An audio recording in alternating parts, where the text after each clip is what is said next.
Marketing में रहते हुए थर्ड हेड पे आते हैं हम, जो कि है मार्केट रिसर्च।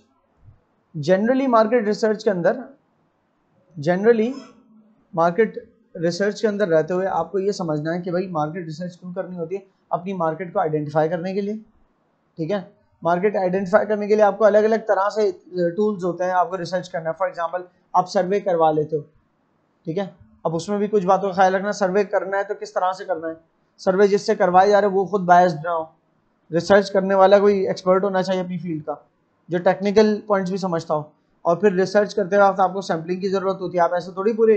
फॉर एग्जांपल आपकी मार्केट का साइज तो वैसे है, फॉर एग्जांपल 1 करोड़ लोग, 10 मिलियन लोग आपकी मार्केट साइज, सबसे थोड़ी पूछ लोगे कोई सवाल जाके, आप एज अ सैंपल कलेक्ट करोगे ना कि कम से कम मैं, एक सवाल है मैं 2000 लोगों से पूछना चाहूंगा, तो सैम्पलिंग करोगे। अब वो 2000 आपका सैंपल साइज हो गया,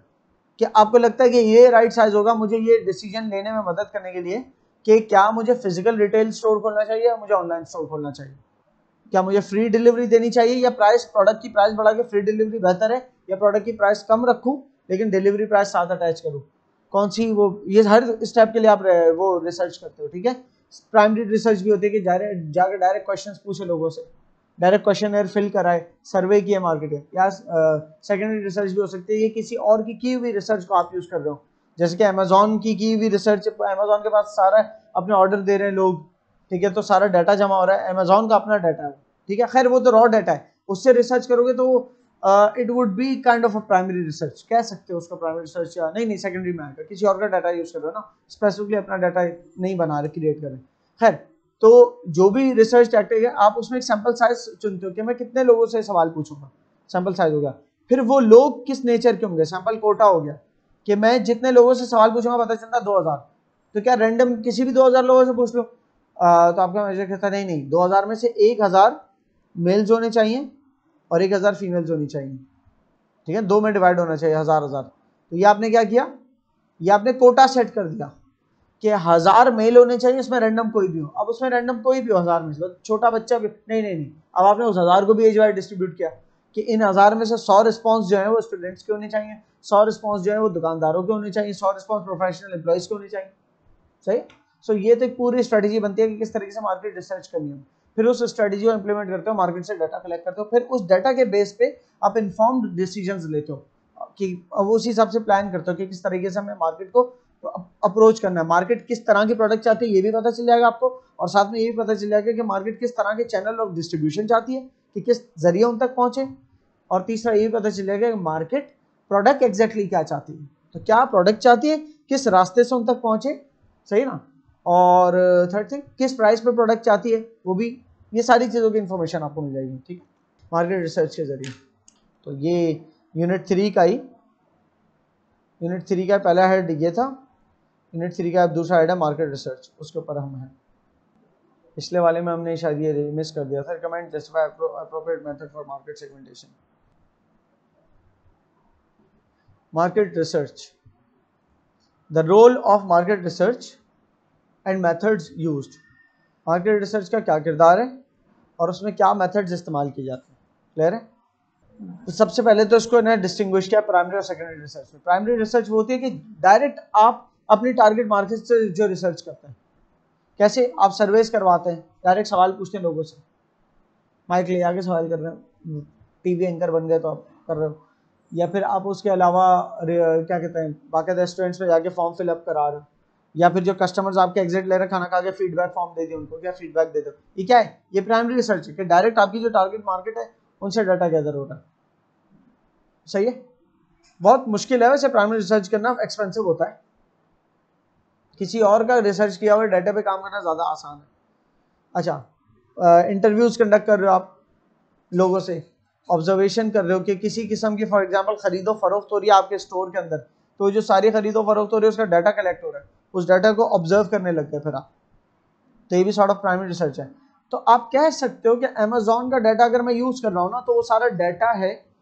कि सब क्या खरीदो फरोख्त कर रहे हो, डायरेक्ट कस्टमर से लिया हुआ डाटा, फिर उस डाटा में से अपने टाइप के ऑब्जर्वेशन उठाऊं, तो क्या वो प्राइमरी रिसर्च का पार्ट होगा, ये अमेजोन वालों के लिए प्राइमरी रिसर्च का पार्ट होगा, ठीक है, क्योंकि वो डायरेक्टली कस्टमर से, लेकिन मैं अमेजोन की ऑलरेडी की हुई रिसर्च को मैं यूज कर रहा हूं तो वो सेकेंडरी रिसर्च होगा। सेकेंडरी रिसर्च कहलाती है डेस्क रिसर्च, क्या अपना टेबल पे बैठ के। प्राइमरी रिसर्च होती है फील्ड रिसर्च, के फील्ड में निकल के आप बाकायदा करते हो। खैर आज के दौर में फील्ड रिसर्च भी डेस्क पे बैठ के हो जाती है, ऑनलाइन दौर है, तो आप किसी को ऑनलाइन कॉल भी इंटरव्यू पे ले सकते हो। एक्सपेरिमेंट्स करते हो, अलग अलग एक्सपेरिमेंट्स करते हो, फेल होता है, पता चलता है कि ये स्टडी सही नहीं, ये स्टडी सही नहीं, फिर कोई एक एक्सपेरिमेंट कामयाब हो जाता है तो आपकी रिसर्च बाय एक्सपेरिमेंट हुई, दैट्स आल्सो प्राइमरी रिसर्च। इसके अपने फायदे हैं कि आपको जो टारगेट होता है ना वो एग्जैक्टली, क्योंकि प्राइमरी रिसर्च कस्टमाइज्ड, आप अपने टेलर मेड रिसर्च करो अपने हिसाब से, जो आपको मालूम करना है वही करोगे। सेकेंडरी रिसर्च किसी और ने की होगी, पता नहीं किस दौर में की होगी, आज वो रेलेवेंट है कि नहीं है, टाइम डिफरेंस आ सकता है, ठीक है। उसके अलावा उसने किस ऑब्जेक्टिव को रख के रिसर्च की होगी, हो सकता है रिसर्च करने वाले का अपना बायस अटैच्ड हो, सही ना, हो सकता है उसने वो जिसने रिसर्च की उसने उसकी रिसर्च फोकस्ड थी सिर्फ मेल्स के हवाले से, कि वो अब किसी और की रिसर्च आप यूज कर रहे हो कि लोग जो है वीकेंड्स पे क्या जो है ना कौन से लेजर एक्टिविटी पसंद करते हैं, लेकिन वो रिसर्च की गई ऐसे कॉलेजेस में जाके जहां से ऑल बॉयज कॉलेज टाइप के, तो डाटा जो गैदर हुआ सबके लिए। लेकिन आप जो फराहम करना चाह रहे प्रोडक्ट वो ये है कि आपको बस ये कि लोगों को अपने एक्स्ट्रा वो एक्स्ट्रा करिकुलर में या लेजर टाइम की एक्टिविटीज में क्या करना पसंद है, ठीक है, आप ये वाली गैदर करना चाह रहे हो। अब लोगों को आपको ना टैप करना, और वो सिर्फ बॉयज से रिलेटेड है, तो आपकी वन साइडेड रिसर्च अगर वो यूज की तो होगी। आप अगर अपनी फील्ड में उतर के रिसर्च करें तो आप सबसे डाटा कलेक्ट कर सकते हो, डर है। सो आपको टारगेटेड इन्फो इसमें मिल सकता है प्राइमरी रिसर्च के अंदर, आपके पास डाटा कंट्रोल होता है कि जो हासिल करना चाहो वही मिलता है, रियल टाइम डाटा अवेलेबल होता है। इवेंचुअली जिस पॉइंट पे आपको डाटा चाहिए, कोई पुराना किसी की रिसर्च की भी यूज करने की बजाय आपको जिस वक्त चाहिए उस दिन की आपको उस वक्त की रिसर्च के आपको सारा रिस्पॉन्स आता है। डीप एनालिसिस, आप स्पेसिफिक क्वेश्चंस कर सकते हो, वही कि डाटा पे आपका कंट्रोल है ना, मतलब आप ही सर्वे डिजाइन कर रहे हो तो आप स्पेसिफिक क्वेश्चंस आप मतलब कर सकते हो, तो जो जितना डेप्थ में आपको लेके जाने है ना अपनी रिसर्च, उतना डेप्थ का क्वेश्चन कर सकते हो, सही ना। As an educationist if I am opening a system, I ask a parent, let's suppose कि आपका फॉर एग्जांपल चाइल्ड, वो आपने किसी पॉइंट पे ऐसा महसूस किया कि आपका चाइल्ड जो है वो साल के शुरू में अच्छा परफॉर्म करने से शुरू होता है और by the month of October November जाके उसकी परफॉर्मेंस डाउन हो जाती है। If I am asking this, that's such a deep question, general market से पूछने वाला सवाल थोड़ी है, मेरे अपने ऑब्जेक्टिव्स होंगे ये मालूम करने के। मुझे लेट्स सपोज ये फाइंड आउट करना हो कि बच्चा शुरू सही हो रहा है लेकिन वो 1-2 महीने गुजरने के बाद फिर वो खराब हो रही है परफॉर्मेंस, तो मेरा ऑब्जेक्टिव ये है कि मैं ये जानना चाह रहा हूँ कि क्या ऐसा पॉसिबल है कि बच्चे पूरे दिल से पढ़ना शुरू तो कर पा रहे हैं लेकिन क्लास को कोप अप नहीं कर पा रहे क्योंकि उनका लेवल शायद नीचे हो, तो फिर उस बेसिस पर हम डिसीजन लें कि हो सकता है आपके बच्चे के फाउंडेशंस वीक हो, जिसकी वजह से वो साल के शुरू में अच्छा स्टार्ट होता है लेकिन इवेंचुअली वो पीछे रह जाता है क्योंकि फाउंडेशंस कमजोर है। तो why don't we roll him back towards the primary classes so that he can get better at found. हमें इस डिसीजन तक पहुंचता है, तो कितनी स्पेसिफिक डीप वही है, एक जनरल क्वेश्चन नहीं है कि आपका बच्चा जो है वो मिसाल के तौर पर कौन से स्कूल जाता है, एक बिल्कुल जनरल क्वेश्चन है। लिमिटेशंस भी हैं, बहुत पैसा लगता है, बहुत टाइम एंड रिसोर्सेज लगते हैं प्राइमरी रिसर्च में, सेकेंडरी रिसर्च बनी बनाई है किसी की अवेलेबल। सो इसको पढ़ने के बाद प्राइमरी सेकेंडरी दोनों समझ सकते हो। सेकेंडरी रिसर्च किसी की ऑलरेडी पब्लिश रिपोर्ट्स को, आर्टिकल्स को पढ़ रहे हो, न्यूज रिपोर्ट्स पढ़ रहे हो, गवर्नमेंट ने कोई पब्लिकेशंस के वो पढ़ रहे हो, जैसे finance.gov.pk पे जाओगे तो पाकिस्तान की तमाम पब्लिक डॉक्यूमेंट्स है, वो पाकिस्तान की इकोनॉमी के हवाले से तमाम डॉक्यूमेंट्स अवेलेबल होगा। आप देख लो कि भाई एग्रीकल्चर सेक्टर ने इस साल हमारे कितना जीडीपी में कंट्रीब्यूट किया, इस साल हमारे फॉर एग्जांपल इंडस्ट्री ने कितना कंट्रीब्यूट किया, सारी रिसर्च पड़ी हुई है वहाँ पर। अपने फायदे नुकसान आते हैं सेकेंडरी रिसर्च के भी। फिर आ जाते हैं मेथड्स ऑफ प्राइमरी रिसर्च पे, ठीक है, कि प्राइमरी रिसर्च किस किस तरह से की जा सकती है। तो प्राइमरी रिसर्च के मेथड्स क्या क्या है, क्वेश्चनर्स, आप क्वेश्चंस, लिस्ट ऑफ क्वेश्चंस बना के आप मतलब फिल करवा दो किसी से। अब आज के दौर में गूगल फॉर्म्स का दौर है, तो गूगल फॉर्म्स के ऊपर आप कभी विजिट करना गूगल फॉर्म्स, तो गूगल फॉर्म्स के ऊपर कोई पूरा वो बनाओ सर्वे फॉर्म और वो व्हाट्सएप ग्रुप से डाल दो, बोलो यार इसको फिलअप करके दे दो दोस्तों यारों में, उस तरह से आप गैदर करते हैं इन्फॉर्मेशन। अक्सर यूनिवर्सिटीज से ऐसे टास्क मिलते हैं कि आपने इतने फॉर्म्स फिलअप करवाने, तो जाके आप सर्वे करते हो कि मैं किससे फिल करवाऊँ, सबको भेजते हो फॉर्म्स और फिलअप करवाते हो, तो रियल टाइम में आपके पास डायरेक्ट प्राइमरी रिसर्च की इन्फॉर्मेशन कलेक्ट हो जाती है, ठीक है। इसके अपने फायदे नुकसान आते हैं। अब आप हमेशा गूगल फॉर्म्स को नहीं विजुअलाइज करना, कभी सोचना फेस टू फेस भी तो हो सकता है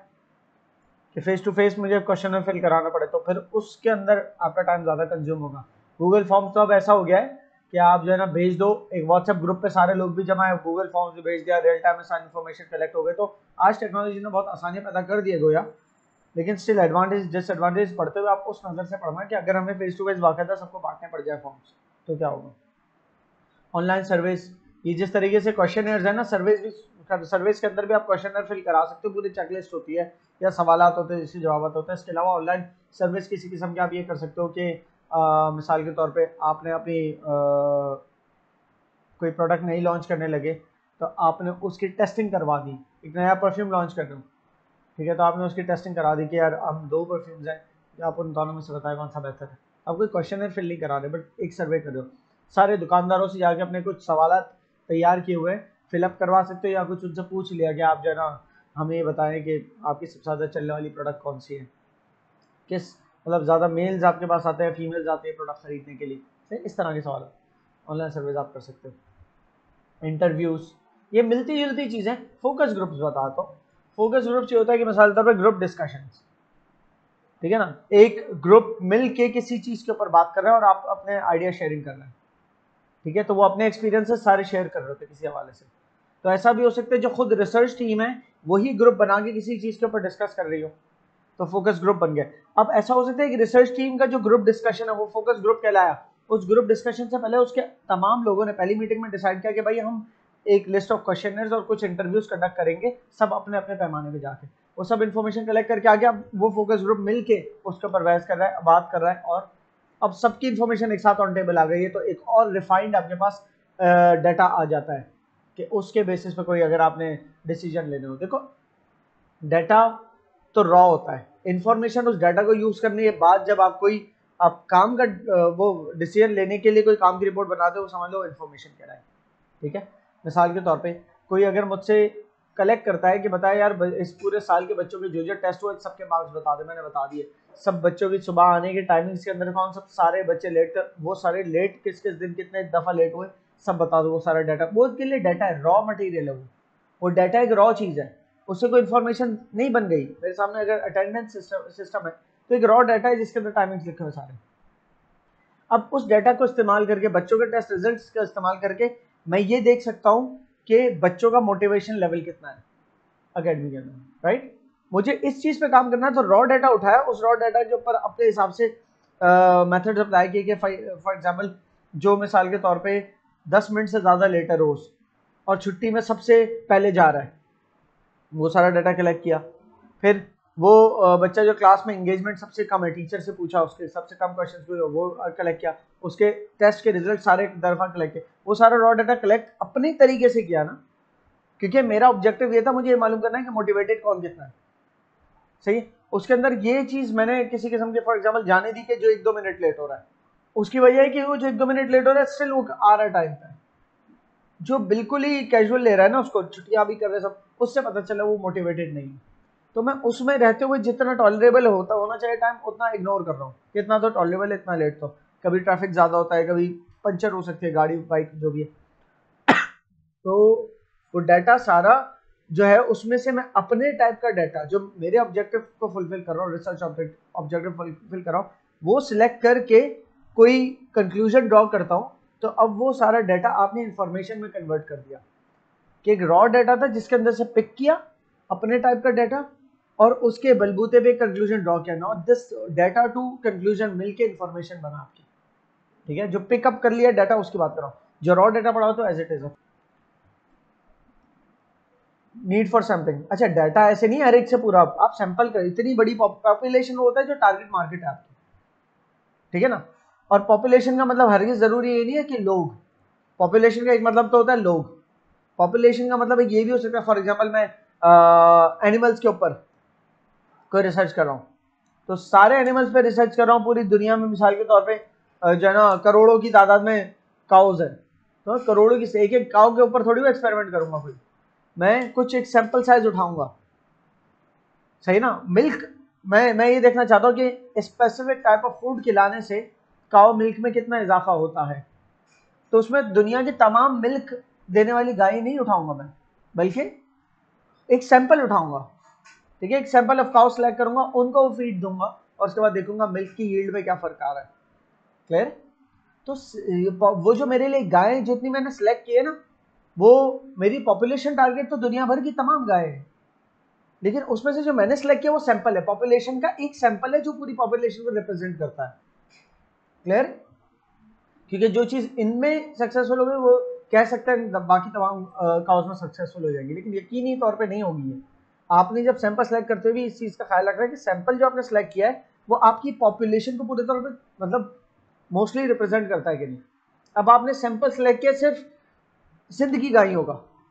और पॉपुलेशन ऑफ काउज आपके लिए टारगेट क्या पूरे पाकिस्तान की क्या है, पूरी दुनिया की नहीं है। पूरी दुनिया की गायों को अगर आप टारगेट नहीं करें तो पॉपुलेशन में शुमार भी नहीं होंगी। सिर्फ पाकिस्तान की गाय काउज जितनी भी है ना, मिल्क देने वाली काउज, वो आपके पॉपुलेशन टारगेट है। उसमें से आपने सिर्फ रिसर्च करने के लिए सिंध की गायें सेलेक्ट की, तो आपके मल्टीपल डायनामिक्स की गायें आपने नहीं सिलेक्ट की। तो हो सकता है सिंध की गायों के अंदर कोई खास फीचर हो जो कि डिफरेंट हो फ्रॉम बलूचिस्तान या पंजाब की गाय से, ठीक है, हो सकता है। तो ये काउ यील्ड अगर ज्यादा दे पा रही है, लेकिन दूसरे रीजन की किसी गाय को जो सर्द इलाके की गाय है उसको वही अगर फीड दिया तो वो बीमार पड़ गई, ऐसा पॉसिबल है, ठीक है ना। तो you'll have to pick from every place there, उस पॉपुलेशन के अलग अलग तरह से आपने, तो आपने कोटा सेट कर दिया। रैंडम सैंपलिंग आपने कहा रैंडम तो करेंगे, लेकिन अगर हमें 1000 काउस के ऊपर ही एक्सपेरिमेंट करना है तो उसमें से 150 काउस सिंध की होंगी, 300 काउस पंजाब की होंगी, 150 काउस KPK की होंगी, बलूचिस्तान की जो है ना मिसाल तौर पे 200 काउस होंगी, रिमेनिंग जो भी आगे भी सामने सैम्पलिंग की। तो ये कोटा सेट के फिर उसमें से रैंडम कर ली। उस रैंडम में भी स्पेसिफिकली कौन सी मिल्क यील्डिंग काउ की बात कर रहे हैं, उसमें भी और आप कोटा सेट कर सकते हो कि सिंध में रहते हुए 150 जो काउ सेलेक्ट करेंगे उसमें से भी वो वाली जो कि यंग एज की है और जो एक मिडिल एजेस की है और जो ऊपर की एज की है, कि वो आखिरी सालों में अपने मिल्क देने के, तो वो काउस के ऊपर फिट कैसा रिस्पॉन्ड करेगा। सही है, तो वो फिर आपने एक अगेन कोटा के अंदर एक और कोटा सेट कर लिया। So this is how you do sampling, but the sampling should be एक साइंटिफिक मतलब लॉजिकली सिलेक्ट करना होता है अपने सैंपल अपना। वो sample should be as much as possible representative होना चाहिए पूरी टारगेट पॉपुलेशन का। हम मुझे बच्चों के हवाले से कोई रिसर्च करनी है तो मेरी टारगेट पॉपुलेशन बच्चे हैं, सही है। इसी तरीके से मुझे कोई रिसर्च करनी है क्लोथिंग के ऊपर, कि कोई सर्फ से अगर क्लोथ्स धुलते हैं तो वो कैसा रिस्पॉन्ड करता है वो सर्फ फर्स्ट धुलाई के अंदर, तो मेरी टारगेट पॉपुलेशन कपड़े हैं। अब दुनिया पूरे पाकिस्तान के या दुनिया भर के या किसी भी रीजन के तमाम कपड़े नहीं ले आऊंगा मैं अलग अलग दाग लगे हुए कपड़े लेके आऊंगा जो धोऊंगा। क्लियर? दैट इज, और पॉपुलेशन समझ आ गई। पॉपुलेशन जरूरी नहीं कोई इंसान हो या जानवर हो, सब जगह भी हो सकती है भाई पॉपुलेशन, दरख्त भी हो सकता है population.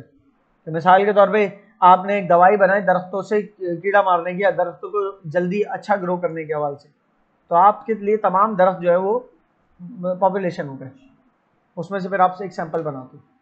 Random sampling, quota sampling, read and know it. Quota select करते हुए उसके अंदर भी रैंडम हो सकता है, कोटे के अंदर फर्दर कोटा हो सकता है, सही, उसके अंदर फिर रैंडम हो सकता है। मेथड्स ऑफ सेकेंडरी रिसर्च बनी बनाई चीज़ों से रिसर्च होती है, जैसे कि आपका फॉर एग्जांपल सेल्स डिपार्टमेंट है, या बार बार कर रहा हूँ कि उसकी मिसाल दे रहा हूँ अमेजोन की।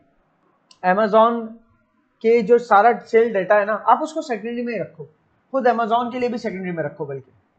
ठीक है ना। क्योंकि प्राइमरी वो होती है जो आप एक मकसद लेके जाते हो बाकायदा रिसर्च करते हो। आपके जो रोज माल बिक रहा है वो तो नेचुरली बिक रहा है, आपने बाकायदा उसकी सर्चिंग के लिए थोड़ी कि जो माल खरीदा उससे पूछ रहे हो बाकायदा कि आप क्या खरीद रहे हो क्या खरीद रहे हो, पूछ रहे होते हैं डायरेक्टली, तो प्राइमरी रिसर्च कराती। वो जो खरीद रहा है और आप उसके पंच कर रहे हो सारा ऑर्डर, ठीक है ना, उसको बारकोड रीडर से जो है ना उसके सारे बारकोड रीड करके बिल बना रहे हो और वो माल जाते आ रहा है, तो नेचुरली एक डाटा बैंक क्रिएट हो रहा है। तो जो डाटा बैंक अब भले विद इन द कंपनी कहीं और यूज होगा तो सेकेंडरी रिसर्च कहलाए, बाकायदा नहीं निकले रिसर्च करना। तो अपने सेल्स डिपार्टमेंट का जितना भी डाटा है ना कैसे आ सकता है, सेल्स डिपार्टमेंट का डाटा पॉइंट ऑफ सेल से आ सकता है। पॉइंट ऑफ सेल वो होता है जो कैश टिल रखा होता है ना, पॉइंट ऑफ सेल को पॉस कहता है, POS पॉस कहता है। जो कैश टिल रखा होता है ना जब आप सुपरमार्केट से निकल लेते हो चार्ज कराते हो, वो cash till point of sale कहलाता है, वो जगह वो काउंटर पॉइंट ऑफ सेल कहलाता है, कि जो कैश कलेक्ट करता है आपसे या कार्ड कलेक्ट करता है आपसे, पेमेंट कलेक्ट करने वाला जो भी काउंटर होता है वो पॉइंट ऑफ सेल कहलाता है। पॉइंट ऑफ सेल की सारी हिस्ट्री सारे रिकॉर्ड्स अगर जमा कर लो तो उसमें किस टाइम पे क्या क्या खरीदा गया सब आ जाता है, फिर उससे आप अपनी एनालिसिस करते रहो, ठीक है। तो सेल्स डिपार्टमेंट के जो रिकॉर्ड्स बने होते हैं वो नेचुरली बन रहे होते हैं, उसके जरिए आप अपनी रिसर्च कर सकते हो। सो ये आपके सेल डिपार्टमेंट के कोई रिकॉर्ड्स, आपके सीसीटीवी रिकॉर्ड्स, कुछ भी आपको इस चीज़ में मदद देता है कि आप कोई ऐसी टैक्टिक्स अपनाओ या बड़ी मार्केटिंग स्ट्रेटजी बनाओ। स्ट्रेटजी के लफ्ज़ मैंने इसलिए यूज़ नहीं किया, study is the long term, कि जो पूरी एक डायरेक्शन होती है कि मेरे कंपनी की मार्केटिंग डायरेक्शन क्या होगी पूरे साल की, पूरे 5 साल की। लेकिन टैक्टिक्स वो होते हैं जो डे ऑन डे आप कर रहे हो। प्राइसिंग डाटा, इसी तरीके से प्राइसिंग का डाटा भी कलेक्ट किया कि कितने प्राइस थे तो कितनी सेल होती थी, उसके बाद जब प्राइस बढ़े तो सेल वॉल्यूम कितना कम हुआ, तो इससे पता चला कि कितने परसेंट प्राइस से कितनी परसेंट सेल वॉल्यूम पे इम्पैक्ट आता है। ऐसा हो सकता है 10% प्राइस बढ़े तो मेरी प्रोडक्ट की क्वांटिटी डिमांडेड जो है ना वो 30% गिर गई, तो ये तो बहुत ज़्यादा नुकसानदेह प्राइस बढ़ाना।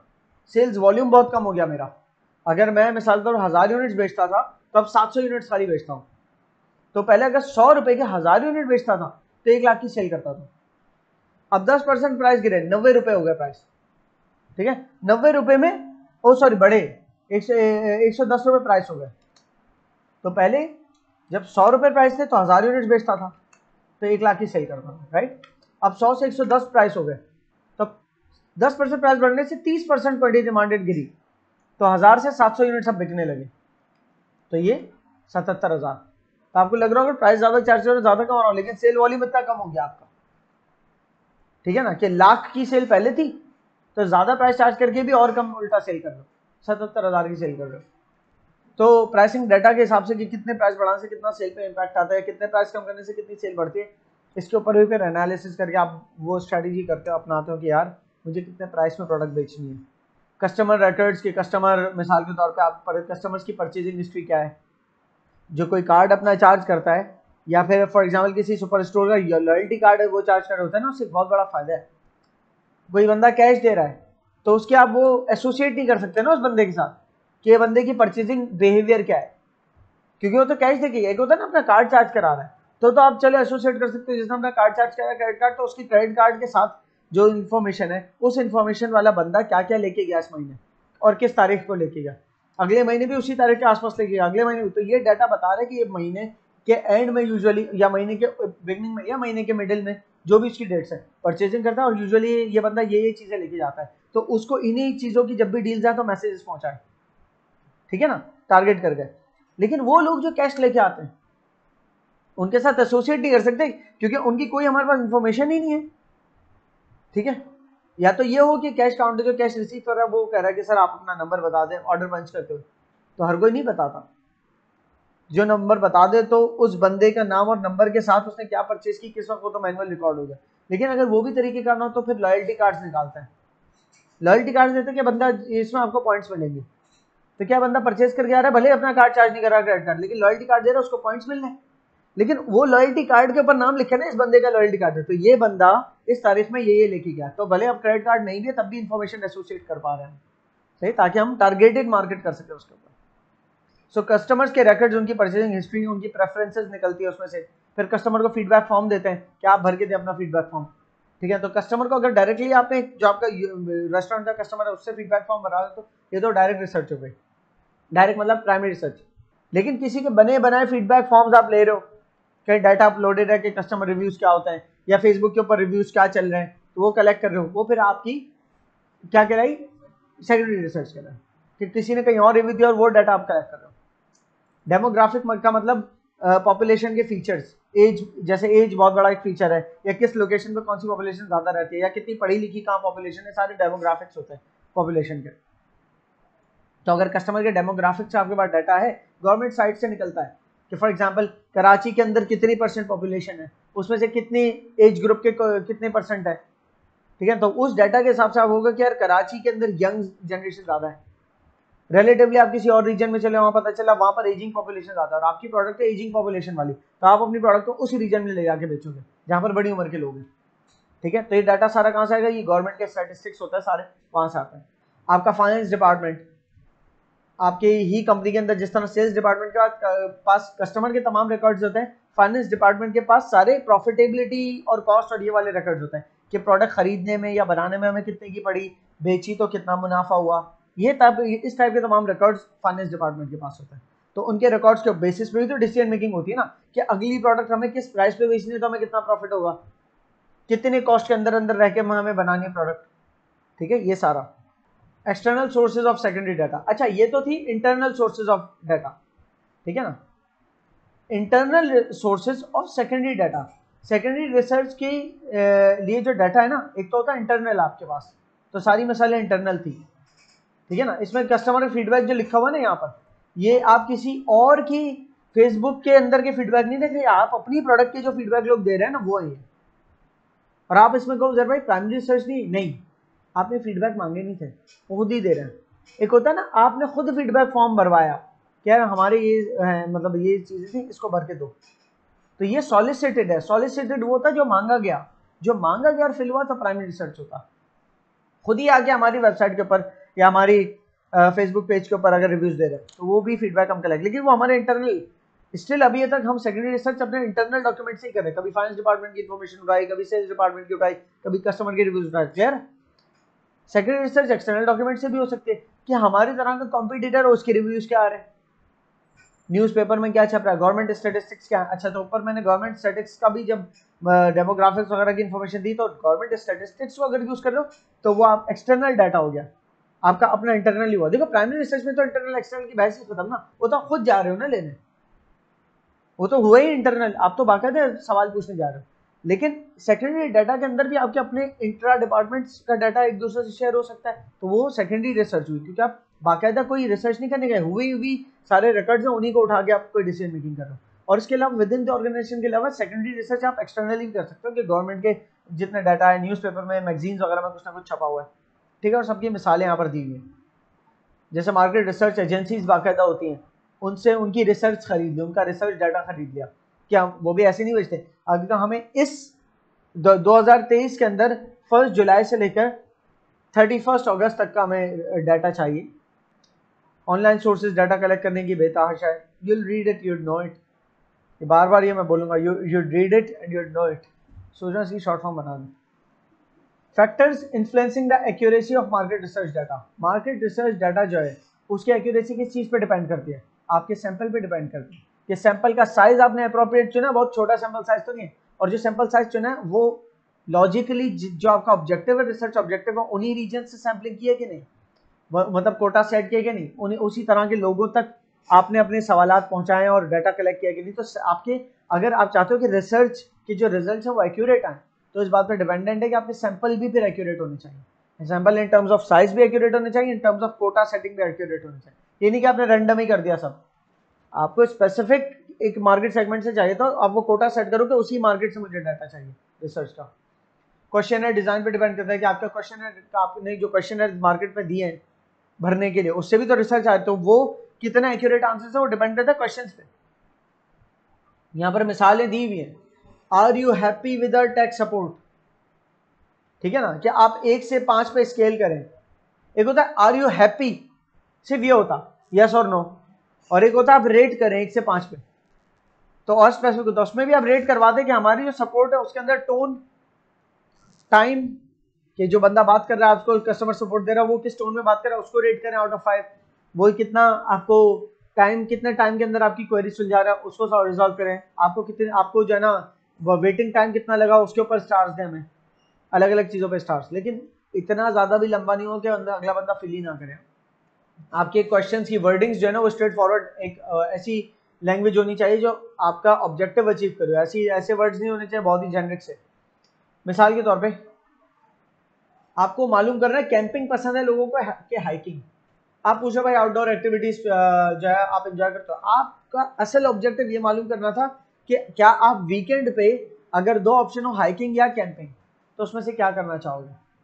क्योंकि आप 2 ही ऑप्शन प्रोवाइड कर सकते हो। आप सवाल लेके निकला, आपको क्या पसंद है आउटडोर एक्टिविटी, ये कैसा सवाल है। अगर ये पूछोगे क्या सवाल है, कोई कह रहा है स्पोर्ट, कोई कह रहा है फुटबॉल, कोई कह रहा है अपना क्या कहते हैं सॉकर, फुटबॉल एक या फिर अमेरिकन फुटबॉल अलग होता है, कोई कह रहा है कि सॉकर, कोई कह रहा है कि क्रिकेट, कोई कह रहा है बास्केटबॉल, लेकिन आपके तो इसमें से कोई भी हाइकिंग और उसकी तो बात ही नहीं कर रहा, कैंपिंग की, तो आपका मैनेजर कहेगा तो स्पेसिफिक क्वेश्चन लिखना था ना, उनके जहन में फर्स्ट ऐसे अचानक से किसी पूछो कि आउटडोर एक्टिविटी में क्या पसंद है, जहन में थोड़ी आएगा हाइकिंग और स्कीइंग, हाइकिंग या कैंपिंग, हाँ जो भी। आप बाकायदा अगर कहो कि आपको अगर वीकेंड पे 2 ऑप्शन दिए जाएं, हाइकिंग या कैंपिंग, तो आप क्या करना पसंद करोगे, उसमें से कोई एक, तो लोग क्या बता रहे हैं, सही है। तो आपके वर्ड ज्यादा स्पेसिफिक होने चाहिए। ये क्वेश्चन है, यही बात सारी, ये वाली मिसाल क्वेश्चन डिजाइन के ऊपर भी डाल सकता था। रिसर्चर का कॉम्पिटेंस कैसा है, रिसर्च की जा रही है बच्चों के मील्स के ऊपर, कि बच्चों के लिए आप न्यूट्रिशियस मील लॉन्च कर रहे हो मार्केट में, उसकी रिसर्च को डिजाइन करने वाला जो रिसर्च का हेड होगा, आपकी पूरी रिसर्च टीम को लीड करेगा, वो एक्सपर्ट भी होना चाहिए बच्चों के न्यूट्रिशन के अंदर, फूड साइंस के अंदर। ये एक्सपर्टीज होंगी तो वो इस तरह की रिसर्च का कैंपेन चलाएगा ना, कि आपको लॉजिकल आउटपुट मिले। बायस, बायस्ड क्या होता है, वन साइडेड, ठीक है। तो रिसर्च करते वक्त अगर आप चाह रहे हैं ना एक्यूरेट आंसर्स मिले, तो इस चीज को ध्यान में रखना कि क्वेश्चन आपके बायस्ड ना हो, ठीक है, क्वेश्चन में बायसनेस ना हो। पता चला आपने क्वेश्चन ही ऐसे फ्रेम किए हैं कि जिससे एक ही पार्टी के बारे में सब कहते हैं, क्या नहीं ये पार्टी पसंद है। अब आप क्वेश्चन ही फ्रेम इस तरह से कर रहे हो कि लास्ट, मिसाल के तौर पे फॉर एग्जांपल आपसे लास्ट 10 इयर्स के अंदर सबसे अच्छा किस पार्टी ने परफॉर्म किया। अब लास्ट 10 इयर्स में 10 पार्टीज में से सिर्फ 2 ही पार्टी हुकूमत में रही थी, तो आपने 8 को तो वैसे ही हटा दिया ना अपने सवाल के अंदर, और उन 2 के ऊपर ही वोट हुए। अब आप कह रहे हो सबने जो वोट दिए 10 में से उन 8 को तो किसी ने वोट ही नहीं दिया। तो सवाल तो देखो अपना यार, लास्ट 10 ईयर के अंदर पूछा आपने, खैर हो रही। लेकिन आवाम इतनी चैंपियन है कि उसके बावजूद जिसका दिल अटैच है ना उन पार्टी से, जो आई भी नहीं थी लास्ट 10 ईयर में, वो उनके फिर भी टिक मार रहे होते, थोड़े बहुत इसलिए नजर आ जाते हैं इसके अंदर। टाइमलीनेस ऑफ डाटा, फिर आपका डाटा जो है एक्यूरेसी चाहते हो ना अपनी रिसर्च के अंदर, तो जो डाटा उठा रहे हो रिसर्च करने के लिए वो कोई बहुत पुराना नहीं होना चाहिए। पता चला 2010 के डाटा को इस्तेमाल करते हो, 2023 के ऊपर रिसर्च कर रहे हो। There's a bit more presentation and use of market research results। अब एक दफा मार्केट के रिजल्ट्स आपके पास हाथ में आ गए, तो आपको किस तरह प्रेजेंट कर सकते हो, टेबुलर फॉर्म में प्रेजेंट कर सकते हो, ठीक है ना। और इसके अलावा एक minute, use of market research की पहले बात कर ले प्रेजेंटेशन के बाद में। आप मार्केट रिसर्च या डाटा जो आया और आपने उसको आप कैसे यूज कर सकते हो। पहले तो डाटा आप कहाँ से लेके आ रहे हो, इंटरव्यूज से लेके आ रहे हो, ठीक है ना। तो इंटरव्यूज का आया हुआ डाटा, आप वीडियो इंटरव्यूज है उसके स्क्रिप्ट पूरे लिख लो पहले, तो